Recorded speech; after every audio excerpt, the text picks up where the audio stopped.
Nous allons poursuivre la série, l'enseignement qu'on a commencé la semaine dernière. Qui se rappelle de quoi on a parlé la semaine dernière? Le désert. On a parlé de 5 réalités dans le désert. On s'est appuyé sur le livre de Marc au chapitre 1. Je vais faire un résumé qui sera en réalité un appel pour les personnes qui n'étaient pas là et un rappel pour ceux qui étaient là. Parce que nous avons besoin d'avoir une même base pour pouvoir aller plus loin dans le message de la semaine dernière. Amen, amen. Marc chapitre 1, du verset 10 au verset 14. Normalement, si le média est prêt, il va afficher le verset pour ceux qui n'ont pas de Bible. Mais il est important quand tu viens à l'église de ramener ta Bible, de ramener un calepin ou un bloc-notes pour noter. Pourquoi? Parce qu'une seule parole du Seigneur peut bouleverser ta vie. Amen, amen. Amen. Gloire à Dieu. Marc chapitre 1, du verset 10 à partir du verset 14. La Bible dit: au moment où il sortait de l'eau, il vit les cieux s'ouvrir et l'Esprit descendre sur lui comme une colombe. Au verset 11, et une voix fit entendre des cieux ces paroles: tu es mon fils bien-aimé, en toi j'ai mis toute mon affection. Aussitôt, l'Esprit poussa Jésus dans le désert. Dis: l'Esprit poussa Jésus dans le désert. Répète-le: l'Esprit poussa Jésus dans le désert. Répète-le une troisième fois: l'Esprit poussa Jésus dans le désert. L'Esprit poussa Jésus dans le désert. Verset 13, où il passa 40 jours tenté par Satan. Il était avec des bêtes sauvages et les anges le servaient. Verset 14, la Bible dit: après que Jean eut été livré, Jésus alla dans la Galilée, prêchant la bonne nouvelle. Père, quelle grâce de plonger nos regards dans ta parole. La Bible déclare que celui qui tourne les regards vers toi n'est pas couvert de honte. Au contraire, il est rayonnant de gloire. Alors que ta parole aujourd'hui soit véritablement ce qui illumine les yeux de nos cœurs. Merci pour la révélation de ta parole, car elle éclaire et donne de l'intelligence aux simples.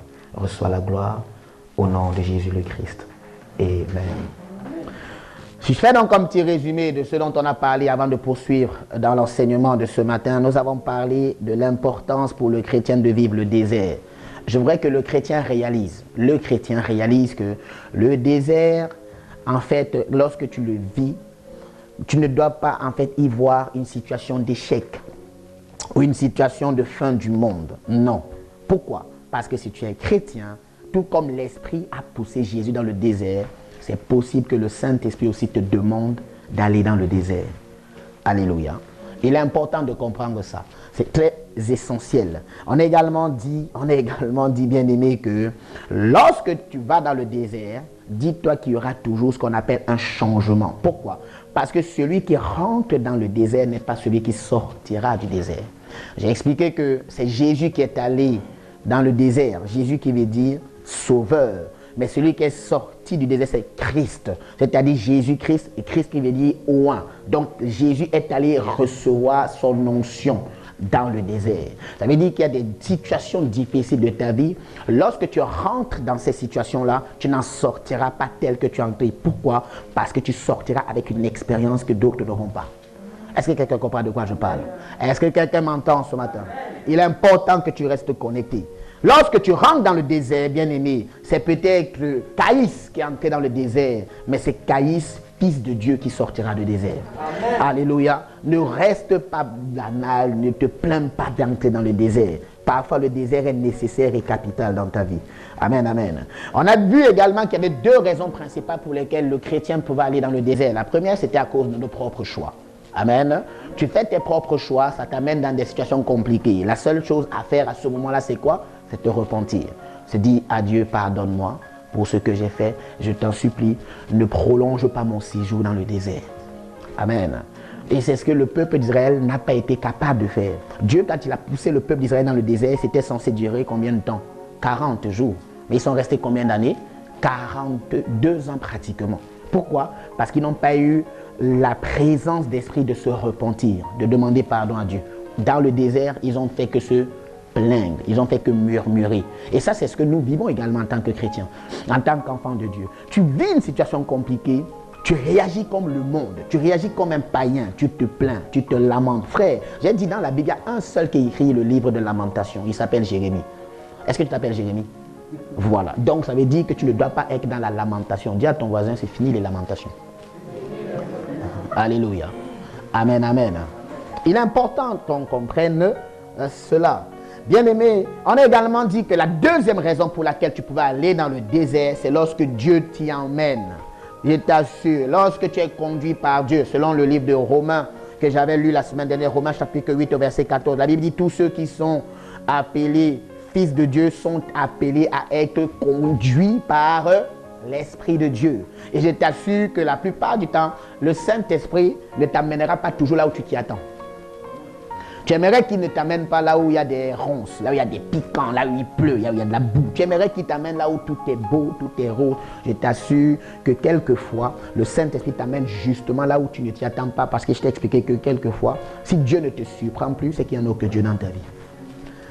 Tu ne peux pas prévoir les actions de Dieu. Tu ne peux pas anticiper les actions de Dieu. C'est pour ça d'ailleurs qu'il est Dieu. Amen, amen.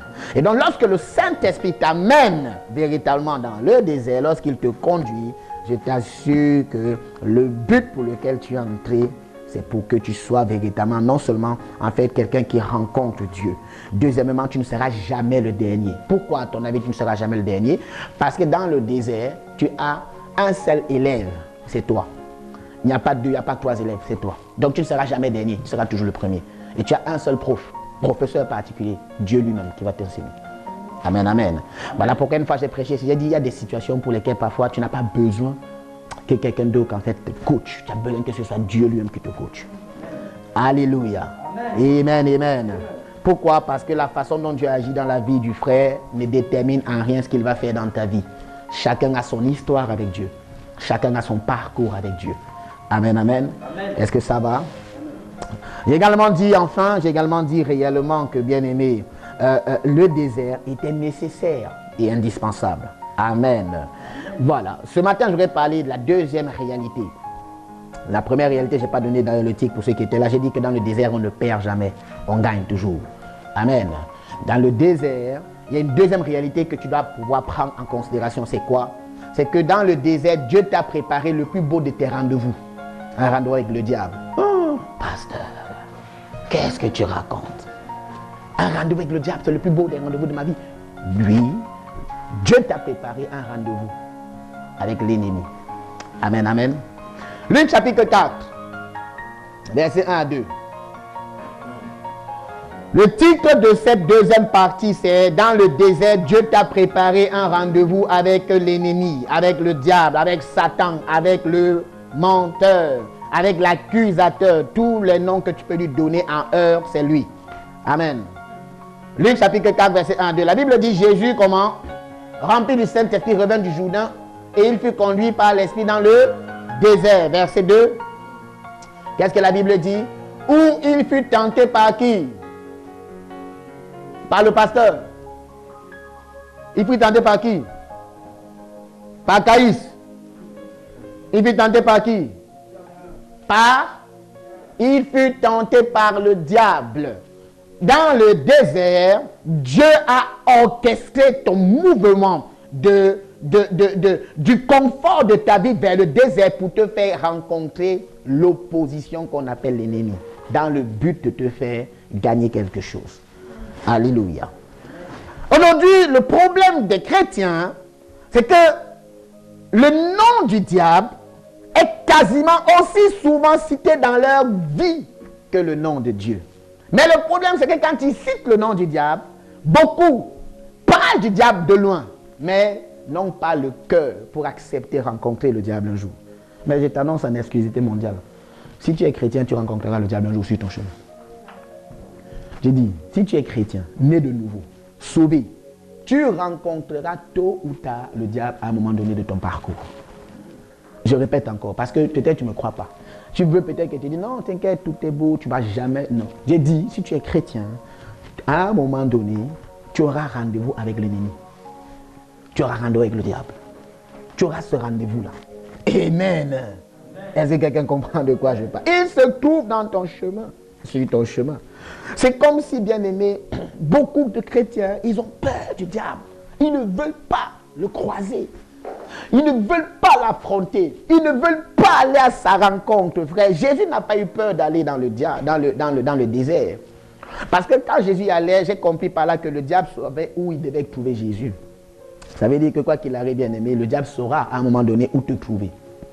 Mais la question c'est, est-ce que quand tu vas te trouver, tu auras les bonnes armes pour résister au diable, pour résister à ses stratégies? Alléluia. Amen, amen. Oui, bien aimé. Mais j'ai une très bonne nouvelle pour toi. Si Satan sait où te trouver, bien aimé, sache que lorsqu'il t'a trouvé, c'est pour qu'il soit vaincu par toi. Non, quelqu'un ne comprend pas de quoi je parle. Je dis, si Satan sait où te trouver dans le désert, en fait, il t'a trouvé pour sa perte à lui-même. Si Satan sait où te trouver dans le désert, dans les situations compliquées, difficiles par lesquelles tu passes, je t'assure que lui se réjouit de t'avoir rencontré. En réalité, toi, tu te réjouis parce que le jour où il t'a connu, c'est le jour où il a connu sa première défaite. Alléluia. Oui. Pendant longtemps, ta famille était en proie à l'opposition, en proie à la tristesse, à la dépression, à la compression. Ta famille, il y avait des gens qui avaient du mal à se marier, il y a des gens qui n'avaient pas la capacité à enfanter, ils étaient toujours en fait avec le juste assez pour vivre, des difficultés financières, c'est normal. Tu étais aussi dans ce groupe-là jusqu'au jour où tu as rencontré Dieu. Et lorsque tu as croisé Dieu, Dieu a fait de toi une nouvelle créature. Et la Bible dit les choses anciennes sont passées. Ça veut dire quoi? Le mandat que le diable avait sur toi et ta famille, à partir de toi, bien-aimé, ça s'arrête au nom de Jésus. Amen. Pourquoi? Parce que le jour où tu es né de nouveau, sache que Dieu t'a préparé un rendez-vous pour aller destiner, pour aller justifier, pour aller attester au diable que dans ma vie, désormais, tu as lamentablement échoué. Amen. Alléluia. C'est de ça qu'il s'agit. Voilà pourquoi le désert, ce n'est pas pour ton échec. Je dis le désert, c'est pour confirmer que tu as gagné. Alléluia. Le problème du chrétien, c'est qu'il est plus conscient des problèmes que des victoires qu'il a. Il pense plus aux difficultés. Il pense plus c'est-à-dire à la lourdeur, au remords. Il est toujours en train de dire, pourquoi c'est toujours moi? Pourquoi moi? Bien-aimé, plus tu es conscient des problèmes, plus tu deviens inconscient de la victoire que Jésus nous a obtenue à la croix. Jésus n'a pas obtenu la victoire pour les cochons. Jésus a obtenu la victoire pour des hommes. Jésus a obtenu la victoire pour sauver l'humanité. Ce n'est pas pour sauver les boucs. C'est pour sauver toi et toi et toi. Tu es la personne pour laquelle il a accepté d'aller à la croix. Tu es la personne pour laquelle il a accepté de se livrer. Tu es la personne pour laquelle il a accepté de pleurer. Jésus a pleuré à la croix. Il a dit, Père, pourquoi m'as-tu abandonné? Il a été abandonné, bien-aimé, pour que plus jamais toi et ta famille ne soient abandonnés. Je t'assure. Alors pourquoi quand moi, je passe par le désert, par ces moments compliqués, je suis content. Pourquoi? Parce que la bonne nouvelle pour toi, c'est que le désert n'arrive pas une seule fois dans ta vie. Il y a des moments où tu rentres dans le désert, tu sors, tu es content. Mais dis-toi que tu rentreras encore. Oui. Amen, amen. Quand tu es conscient de ce que tu as la victoire, ne crois pas que tu as la victoire parce que tu as de beaux cheveux, de beaux yeux. Non. Tu as la victoire pourquoi? Parce qu'il y a un nom qui est invoqué sur ta vie. Le nom de Jésus. Philippiens chapitre 2, verset 9 à 10. Philippiens chapitre 2, verset 9 à 10. La Bible dit, c'est pourquoi aussi Dieu l'a souverainement élevé et lui a donné le nom au-dessus de tous les noms. Afin qu'au nom de Caïs. C'est ça. Afin qu'au nom de qui? Jésus. Afin qu'au nom de qui? Jésus. Afin qu'au nom de qui? Jésus. Tu vois, la façon dont tu dis le nom de Jésus me dérange. Parce que quand tu prononces le nom de Jésus, on doit sentir de la puissance qui sort de là. Alléluia. Afin qu'au nom de Jésus. Mais oui. La Bible dit, au nom de Jésus, tout genou. C'est comment? Est-ce que tu es en train de voir les genoux de tes ennemis se fléchir devant toi? Alléluia. Il dit, afin qu'au nom de Jésus, tout genou fléchit. En réalité, je t'annonce en exclusivité mondiale que ta victoire sur le diable n'est pas une surprise. C'était planifié par Dieu. Ah, quelqu'un n'a pas compris de quoi je parle. Voilà pourquoi je suis convaincu qu'il y a des gens, souvent, quand il leur arrive de bonnes choses, ils sont surpris. Moi, je ne suis pas étonné quand il m'arrive de bonnes choses. Pourquoi? Parce que c'est que celui qui est bon vient en moi. Ah, quelqu'un ne comprend pas de quoi je parle. Alléluia! La tentation, quand elle arrive, bien aimé, c'est au moment véritablement où tu connais ce qu'on appelle une urgence à absolument satisfaire. Tu as cette urgence-là, et bizarrement, c'est quelqu'un qui vient te voir pour te proposer l'aide pour satisfaire à cette urgence-là. Et pourtant, bien aimé, dis-toi très bien que le désert n'est pas censé être éternel dans ta vie. Le désert est censé être passager. Donc, c'est tout à fait normal quand tu passes par le désert de connaître le manque. Alléluia. C'est normal quand tu passes par le désert, par ces moments difficiles. Tu n'arrives peut-être pas à payer tes factures. Tu n'arrives peut-être pas à concrétiser ce projet pour lequel tu réfléchis depuis tellement longtemps. Tu as l'impression que tu es isolé, que tu es seul. Mais je t'assure, Dieu ne t'a jamais envoyé dans le désert pour t'abandonner dans le désert. Dieu t'envoie dans le désert parce qu'il veut simplement en fait former quelque chose de nouveau en toi. Mais que cela ne soit pas une excuse pour accepter la tentation. La Bible dit que quand Jésus est allé dans le désert, dans le livre de Luc chapitre 4, qu'on a lu tout à l'heure, la Bible dit quoi? Que le diable est venu pour le tenter. Le diable lui a proposé ce que Jésus n'avait pas. Oui. Ça veut dire que quand tu passes par des moments difficiles, le diable sait exactement ce qui te manque. Et c'est ce qu'il va te proposer. C'est ce qu'il va te suggérer. Mais je t'assure, n'accepte pas tous les cadeaux qu'on te donne. Il y a des cadeaux là, ce n'est pas le bon moment pour toi de les avoir.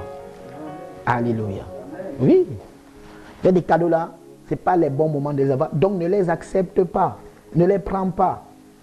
Oui, je pense à ça. Jésus, la Bible dit, il a eu faim. Et c'est quand il a faim que le diable vient pour le pain. Ah, Jésus a dit quoi à ce moment-là? L'homme ne vivra pas seulement de pain. Mais il vivra de quoi? Il vivra de quoi? Je n'ai pas entendu. Il vivra de toute parole qui sort de la bouche du Seigneur. Amen, amen. Je vais t'annoncer, s'il te plaît, que, bien aimé, dans le chemin de ta destinée, n'accepte aucun raccourci. N'accepte pas de raccourci. Souvent, le problème avec le chrétien, c'est que quand on passe par des moments difficiles, on a tendance en fait à vouloir récupérer ce qu'on appelle des raccourcis, aller vite. Mais le chemin le plus rapide pour toi d'entrer dans ta destinée, c'est quoi? C'est de passer par le désert. Même si tu ne veux pas, passe par là-bas. Ne cherche pas de raccourci. Le raccourci, c'est quoi? C'est toi qui réfléchis à comment t'en sortir avec tes propres forces. Et quand tu t'en sors avec tes propres forces, tu dis, ah non, Dieu m'a béni. Non, Dieu ne t'a pas béni. Parce que la Bible dit, la bénédiction de Dieu n'est pas suivie d'un chagrin. Il y a un temps pour toi pour connaître le manque. Il y a un temps pour toi pour ne pas avoir grand-chose. Il y a un temps pour toi pour être la personne qui va voir Pierre, Paul, Jacques pour dire, est-ce que tu peux m'aider? Bien-aimé, ne subis pas la tentation, n'accepte pas la tentation. De toutes les façons, si quelque chose te tente, dis-toi que ce n'est pas pour toi. Alléluia. Parce que quand c'est pour toi, je t'assure, tu n'as pas besoin d'être tenté. Dieu sait qu'au bon moment, ces choses te seront données. Voilà pourquoi il dit, au temps favorable, je t'ai exaucé. Il y a un temps pour toi pour être exaucé. Il y a un temps pour toi pour être quelqu'un de prier. Il y a un temps pour toi pour être quelqu'un de pleurer. Je me suis toujours étonné de beaucoup de personnes qui pensent que parce que tu es exaucé, ça veut dire que Dieu est avec toi. Non, tu peux être exaucé et Dieu n'est pas avec toi. Et tu peux ne pas être exaucé et pourtant Dieu est quand même avec toi. Alléluia. La bénédiction n'est pas le baromètre qui démontre que Dieu est dans la vie d'un enfant de Dieu. Parce que le diable bénit aussi. Mais quand le diable te bénit, je t'assure, c'est compliqué. Je t'assure, c'est compliqué. Alléluia. Oui. Tu vas connaître la tentation. Tu vas découvrir la tentation. Tu vas vivre ces moments-là. Mais s'il te plaît, ne renonce pas à tes valeurs pour avoir un bout de pain. Ne renonce pas à tes valeurs pour pouvoir plaire à quelqu'un. Ne renonce pas à tes valeurs pour pouvoir en fait tomber dans la compromission. Non, s'il te plaît. C'est normal que tu sois tenté. C'est normal que tu passes par des moments difficiles. C'est normal qu'à ces moments-là, bizarrement, c'est là où on vient te dire, écoute, tu sais, je connais un plan rapide pour gagner des sous. Mais quand on te dit ça, c'est rapide. Dis-toi que tout ce qui est rapide n'est pas bon. Oui, parce que Dieu prend son temps pour bénir. Alléluia. Oui. Je connais, t'inquiète pas. Oh là là, fais, ne déclare pas. Viens. vais t'embaucher au black. Tu n'auras pas. En fait, tu vois que là, tu vas travailler au black aujourd'hui, mais demain, quand tu n'auras pas de retraite, c'est toi qui vas maintenant porter le gilet jaune. Tu vas aller dire, Marguerite, t'es où? Mais parce que tu as fait un choix qu'il ne fallait pas faire aujourd'hui. Alléluia. Ne tombe pas dans la tentation. Accepte de passer par ces moments-là et triomphe de ces fausses propositions. Résiste au diable, la Bible dit, et il s'enfuira loin de toi. Résistons-lui. Alléluia.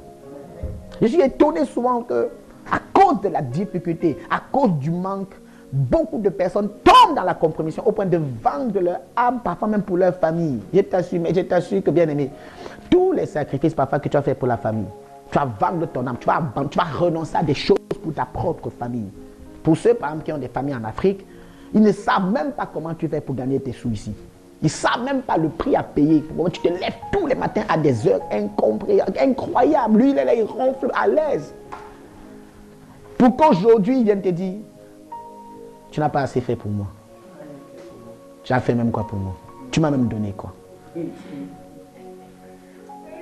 Je t'assure, tu es là, toi tu manges ici les pâtes. Lui peut manger la viande de brousse. Le gibier, un beau gigot. Et toi tu réfléchis à comment il doit manger ça, son gigot. Toi tu es là, tu te dis non, moi les pâtes c'est très bien. Tu te lis, tu te vends. Même merci ne te dit pas. J'ai envoyé des sous la dernière fois à la famille, à un frère là, au pays, pour faire quelque chose. Quand il avait besoin des sous, il m'appelait tous les jours. Quand j'envoyais les sous, même merci. Là, il a oublié mon numéro. Il ne sait plus où mon numéro se trouve. Maintenant, c'est moi qui m'inquiète de lui pour savoir, est-ce que tu as récupéré les sous? Il dit, ah oui, c'est vrai, je t'ai dit, j'ai oublié. Je te dis, tu sais, tu te donnes à fond, il ne te dira pas merci. Il ne sait pas qu'ici, tu fais le ménage. Tu laves les toilettes. Lui, il est là-bas dans le gigot. Il dit, j'ai mon petit frère en Europe. Il est en France. Je t'assure. Bien-aimé, ne te livre pas pour des mauvaises raisons. Résiste à la tentation. N'accepte pas des choses qui vont demain être un problème pour toi. Alléluia. Oui, je t'assure. N'accepte pas ces choses-là. Pourquoi? Parce qu'à un moment donné, bien-aimé, tu vas tomber dans l'amertume, la culpabilité. Tu commenceras à te dire, mais pourquoi j'ai accepté ça? Mais souvent, quand tu commences à ce moment-là, c'est qu'il est trop tard, en fait. C'est parce que tu as accepté justement ce qu'il ne fallait pas accepter. Alléluia. Jésus a eu faim. Il était tenté, mais il a résisté. Pourquoi? Parce que lorsque tu subis, en fait, lorsqu'on t'expose à la tentation, dis-toi que, bien-aimé, Dieu a prévu la force qu'il faut dans ta vie pour résister à la tentation. Voilà pourquoi la Bible dit, lorsque tu es éprouvé, lorsque tu fais face à des épreuves, Dieu ne te laissera jamais être éprouvé au-delà de tes forces. Chaque difficulté par laquelle tu passes, dis-toi que Dieu t'a donné la force pour résister à tous les vents pendant ces moments difficiles. Oui, mon frère, ma soeur. C'est quelqu'un qui comprend de quoi je parle. Je t'assure. Je préfère avoir peu avec Dieu à un moment donné de ma vie qu'avoir beaucoup avec le diable. Je dis, je préfère avoir peu avec Dieu à un moment donné de ma vie qu'avoir beaucoup avec le diable. Pourquoi? Parce que je sais que avec Dieu, on est dans la progression. Avec le diable, on est dans la régression. Oui. Avec le diable, il peut commencer tôt, beaucoup tout de suite. Mais tu vas voir qu'au fur et à mesure, ça va finir. Ça va finir. Avec Dieu, ça commence toujours petit. Mais ça grandit. Voilà pourquoi je vais te dire, ne néglige jamais les petits commencements dans ta vie. Ne néglige pas les petits commencements. Parce que ce qui commence petit grandira au nom de Jésus. Alléluia. Eh bien oui, c'est de ça qu'il s'agit. Ne cherche pas tes propres stratégies. Accepte d'avoir faim. Accepte ce moment-là où tu n'as pas grand-chose. Accepte ça. Pourquoi? Parce que pendant ces moments-là, bien-aimé, je t'assure, à un moment donné, en fait, quand toi, tu penses que tu n'as pas grand-chose, en réalité, tu auras quand même suffisamment pour pouvoir aider les autres. La Bible dit qu'ils avaient au moins quoi? La manne et la caille. Oui, pendant 40 ans, chaque jour, ils avaient une portion qui tombait. Ah oui, oui. Ils n'avaient pas l'iPhone, ils n'avaient pas toutes ces choses, c'est vrai. Mais je t'assure qu'ils ne manquaient de rien. C'est parfois le regard des autres qui te fait croire que tu n'as pas grand-chose, alors que pour Dieu, tu es l'homme le plus riche au monde. Tu es la personne qui a le plus de valeur au monde. Mais c'est parce que toi-même, tu l'ignores. C'est parce que pour toi, le baromètre de la réussite, c'est ton compte bancaire. Parce que les gens t'ont montré que non, plus tu as des comptes bancaires garnis, tu es riche. En fait, non. Être riche pour Dieu, c'est être capable d'aider son prochain. Alléluia. Point numéro 4. Dans le désert, il y a des bêtes sauvages. Oui, il y a des bêtes sauvages. 1 Corinthiens chapitre 2, verset 14. Tu sais, quand tu passes par des moments difficiles, en fait, les bêtes sauvages, c'est la mentalité de ces hommes naturels qui ne comprennent pas des choses spirituelles. C'est cet ami-là qui ne comprend pas ce que tu vis. Mais être dans le désert ne veut pas forcément et toujours dire que c'est parce que tu as péché. Je t'ai dit tout à l'heure que quand tu vas dans le désert, ça peut être la volonté de Dieu que tu y ailles. Ça veut dire que ton obéissance peut parfois t'amener dans le désert. Alléluia. Mais dans le désert, il y a ce qu'on appelle ici des bêtes sauvages. Et les bêtes sauvages, c'est l'homme animal. L'homme animal. Et la Bible dit, l'homme animal ne reçoit pas les choses de l'Esprit de Dieu. Il ne peut pas recevoir les choses de l'Esprit de Dieu. Pourquoi? Parce que pour lui, c'est une folie. Il ne peut pas les connaître. Car nous, c'est spirituellement qu'on en juge. En fait, ce que je vais t'annoncer ici, quand on est dans le désert, il y a des bêtes sauvages, ça veut dire que ne justifie pas tes difficultés auprès de n'importe qui. Parce que tout le monde ne comprendra pas ce que tu vis. Souvent, nous, on parle vraiment difficile, c'est là que tu peux voir la personne pensant qu'elle va te donner une parole de réconfort. En fait, c'est même là qu'il dit, c'est bien fait. Pourquoi tu es parti là-bas? Mais oui. Ne justifie. Non, il ne comprendra pas. Il ne comprend pas que oui, tu passes par des moments difficiles. Et souvent même, il se moque de toi. Mais pourtant, tu vas à l'église. Oui. Où est ton Dieu donc à ce moment-là? Tu pries, tu chantes, n'est-ce pas? Tu dis que tu as la victoire. Mais en fait, non, tu n'as pas la victoire. Hein, tu es broke. Oui, oui. En fait, c'est parce que tu lui as donné l'occasion de te dire ces choses-là. Je t'assure. Si tu fais attention, si tu prends sur toi, tu ne pars pas voir n'importe qui. Quand tu passes par des moments difficiles, entouré de bêtes sauvages, la seule personne à qui tu dois parler, c'est Dieu. C'est Dieu. Prie. Prie. Il y a des prières, bien aimées, où les paroles ne sortent plus. C'est juste la pensée. Dans la pensée, c'est ce qu'on appelle un soupir inexprimable. Tu es là, tu es tellement environné, saturé, ça déborde de partout. Mais toi, de ta bouche, aucun son ne sort. Parce que tu sais que lorsque le son sortira, les gens vont te critiquer. Donc, qu'est-ce que tu fais? Tu fais seulement... Mais ce là, Dieu lui-même sait que oui, c'est une prière tellement profonde. Il sait que le... Ça veut dire, hé Jésus, tu viens quand, s'il te plaît? Ça fait tellement longtemps. Alléluia. Oui, il y a des bêtes sauvages. C'est des hommes naturels. Des hommes qui, en fait, ne comprennent pas le plan de Dieu. Ne comprennent pas la stratégie de Dieu. Ne comprennent pas que, bien aimé, Dieu peut nous amener dans le désert pour briser notre orgueil. Il peut t'amener dans le désert parfois pour détruire l'amour de l'argent dans ton cœur. Il peut t'amener dans le désert parfois, pourquoi? Pour que tu découvres la fidélité et la loyauté. Pourquoi? Parce que tu ne seras là-bas qu'avec lui. Il peut t'amener dans le désert parce qu'il veut t'enseigner quelque chose.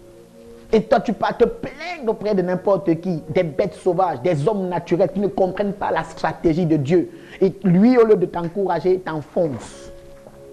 Et tu en sors, au final, tu te dis, mais qui m'a demandé d'aller le voir? Alléluia. Pourquoi je suis allé? J'étais bien à la maison. Qui a pris tes 2 pieds pour aller chez lui? C'est toi, non? Mais voilà.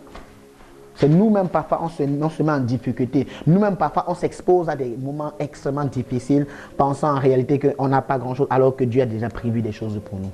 Je t'ai dit tout à l'heure, bien-aimé, si Dieu t'envoie dans le désert, dis-toi qu'il ne t'abandonnera jamais là-bas. Alléluia. Tu es né pour sortir du désert. Si tu es entré, dis-toi bien, s'il y a une porte d'entrée dans le désert par Dieu, dis-toi qu'il y a également une porte de sortie par Dieu. Voilà pourquoi toutes les personnes qui commencent à te critiquer, en fait, dès l'instant où elles ont commencé à te critiquer, Dieu avait commencé à faire du bien déjà dans ta vie aussi. Mais oui.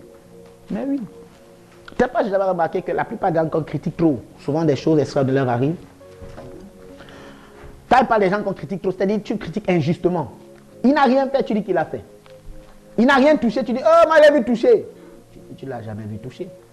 Il n'a pas dit, tu dis, c'est lui, c'est Caïs, j'ai entendu sa voix. Non, c'est pas, tu ne l'as pas entendu. Tu inventes, tu es en train de faire ce qu'on appelle des fausses accusations. Mais bizarrement, plus tu l'accuses faussement, plus tu cherches à le canaliser, plus tu cherches à le réduire. En fait, la Bible dit, c'est alors que lui ne fait que grandir. Mais oui. Regardez comment les gens ont combattu Jésus. Mais plus ils combattaient Jésus, plus le ministère de Jésus grandissait. Alléluia. Voilà pourquoi, s'il te plaît, n'accepte pas de ne pas passer par ces moments-là. Mais s'il te plaît, ne livre pas tes moments précieux. C'est-à-dire ces moments par lesquels tu passes à n'importe qui. Oui. Soit tu les parles, tu parles à ton pasteur, soit tu les gardes précieusement pour toi. Parce que les gens ne comprendront pas ce que tu vis. Il y a des moments où, je vous ai expliqué un jour qu'il y a des batailles, c'est des batailles personnelles. Ce n'est pas des batailles à aller dire à quelqu'un. Parce qu'il ne saura même pas par où commencer pour t'aider. Il n'a pas la solution pour toi. Donc quand c'est comme ça, tu fais quoi? Garde ça précieusement, uniquement pour toi. Alléluia. Amen, amen. Et enfin, point numéro 5. Lorsque tu es dans le désert, il y a une autre réalité. Une dernière réalité que j'appelle ici les anges, la visite des anges.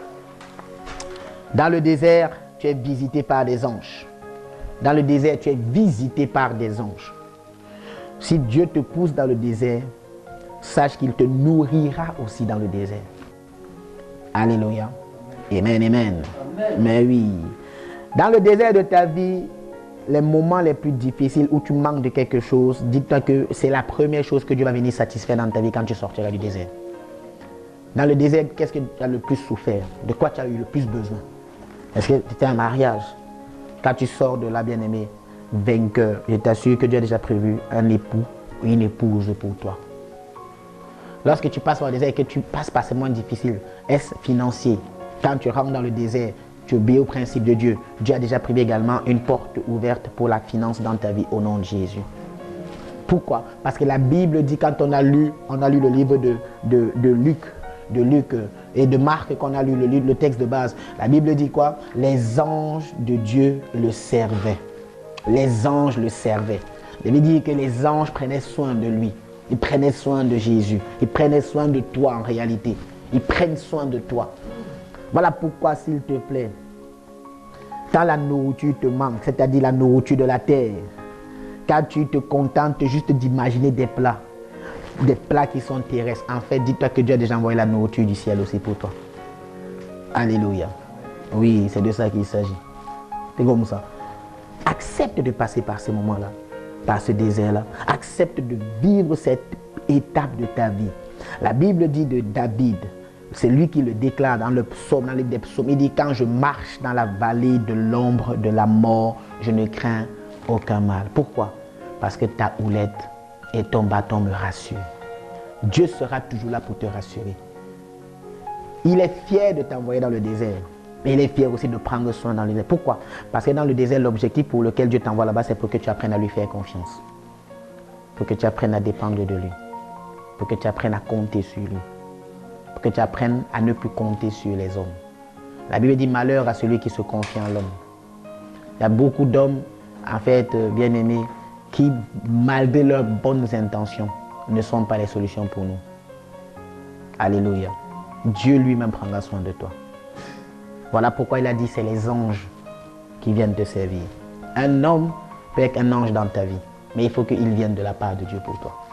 Et souvent, je t'assure, je te garantis, quand cet homme-là qui vient de la part de Dieu viendra dans ta vie, tu sauras reconnaître cet homme-là. Voilà pourquoi Abraham, quand il a vu des anges dans le désert, des anges, Abraham a connu le désert. Quand il a vu des anges venir, il a vu 3 personnes marcher comme ça, il avait l'impression d'être perdu. Il a dit, je ne peux pas laisser passer sans qu'ils s'arrêtent dans ma maison. En fait, quand ils sont arrêtés, en fait, Abraham avait reçu la visite des anges. Souvent, il y a des gens comme ça qui viennent, tu ne sais pas, il ne ressemble à pas grand-chose. En fait, c'est peut-être un ange que Dieu a envoyé. Parce que pour toi, tu penses que Dieu ne peut envoyer quelqu'un qui ne répond, en fait, qui répond uniquement à tes critères à toi. Non. Quelquefois, Dieu va envoyer quelqu'un vers toi qui n'a rien à voir avec les critères que tu t'es fixés. Il ne ressemble pas à Brad Pitt. Il ne ressemble pas à Tom Cruise. Il est plus beau que Will Smith. Alléluia. Il n'a rien à voir avec tes critères. Mais pourtant, c'est Dieu qui l'a envoyé pour toi. Voilà pourquoi la Bible dit, dans le désert, les anges de Dieu te servent.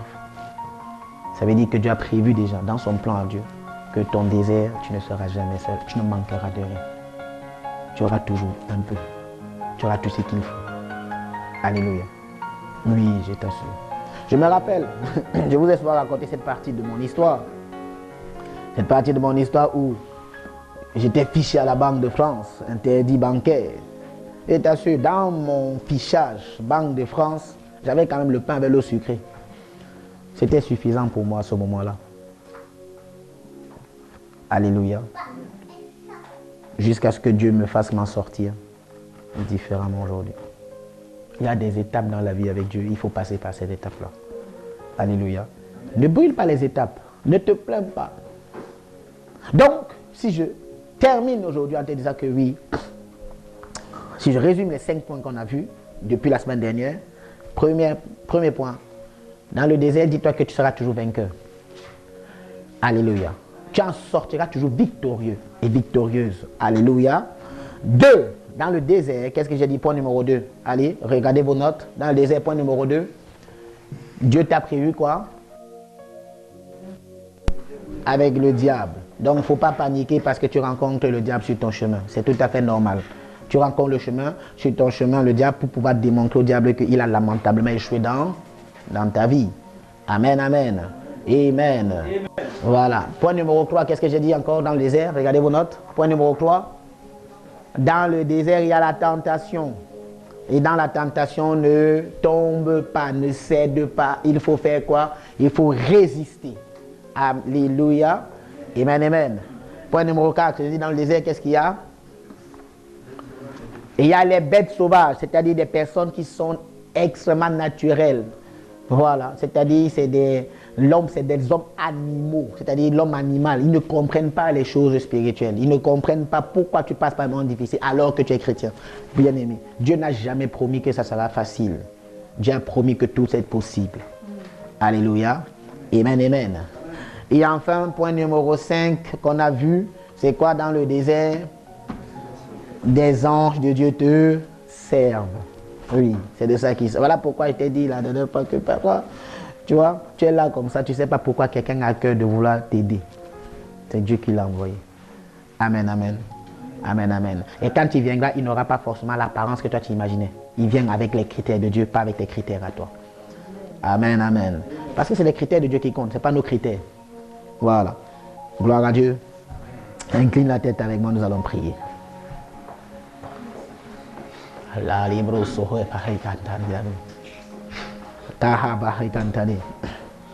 Je te fais confiance. Je te fais confiance. Ce n'est pas facile pour moi. Je te fais confiance. Je te fais confiance, Père. Je te fais confiance. Ce n'est pas facile pour moi. Je te fais confiance. Je te fais confiance. Abba Père, je te fais confiance. Oh, oh, ce n'est pas facile pour moi. Je te fais. Je veux le déclarer, je te fais comme. Je veux l'annoncer, je te fais comme. Même si, Père, ce n'est pas facile pour moi. Je te fais confiance. Je te fais confiance. Abba Père, je te fais confiance. Jésus, ce n'est pas facile pour moi. Ah, je te fais confiance. Alors tu vas élever la voix pour dire à Dieu, Seigneur, je te fais confiance. Oui, peut-être que tu passes par un désert actuellement. Fais-lui confiance. Il t'a envoyé par là, bien-aimé, pour que tu comprennes qu'il est toujours, il sera toujours avec toi. Il te donne un nom nouveau, ressuscité. Parce qu'il a accepté de passer par la mort pour que tu vives en lui. Père, quelle grâce de réaliser à quel point tu nous as aimés, à quel point tu nous as touchés. Merci de nous avoir portés. Merci de nous transporter. Merci de nous avoir choisis. Merci d'avoir établi le gouvernement de Dieu dans nos cœurs. Quel que que soit ce que nous vivons, nous te faisons confiance. Nous nous recommandons à ta grâce. Nous acceptons de dépendre de toi. Merci Seigneur d'avoir fait de nous, oui, tes enfants. Nous comprenons, Père, l'importance de passer véritablement par le désert. On ne refuse pas le désert. On ne refusera pas le désert. Nous acceptons uniquement, Saint-Esprit, de dépendre de toi. Merci pour ton assistance, parce que tu dis dans ta parole que tes anges viennent pour nous servir. Alors merci de nous donner, d'avoir des yeux ouverts, afin que nous reconnaissions les anges par lesquels, Papa, les anges que tu envoies à notre service. Donne-nous de réaliser, Seigneur, que dans le désert, on peut connaître le manque, on peut connaître la tentation, mais donne-nous de résister. Donne-nous de ne pas succomber. Donne-nous, Saint-Esprit, s'il te plaît, de triompher maintenant des mauvaises propositions, de triompher, Papa, de la compromission, de refuser ces choses-là parce qu'elles ne sont pas de toi. Donne-nous de devenir des hommes meilleurs parce qu'on aura rencontré l'ennemi dans notre chemin, Père. Oui, on doit attester de ce que dans nos vies, il a lamentablement échoué. Il a échoué hier, il échoue aujourd'hui et il échouera demain encore, Père. Merci parce que c'est toi-même qui veille sur nous. Merci, Saint-Esprit, pour ce que tu nous préserves également de nous confier aux mauvaises personnes, car nous croyons qu'il y a des hommes naturels qui ne comprennent pas ta stratégie, bien qu'elles soient intentionnées, bien qu'elles ont peut-être une place spéciale dans nos vies, Père. Donne-nous, Papa, s'il te plaît, de ne pas ouvrir nos cœurs aux mauvaises personnes, mais uniquement à toi. Nous te faisons confiance parce que tu es notre Dieu. Reçois l'expression de notre gratitude. Merci pour ce temps, merci pour ce moment. Toi qui es fidèle et juste, reçois la gloire. In the name of Jesus. Amen. Amen.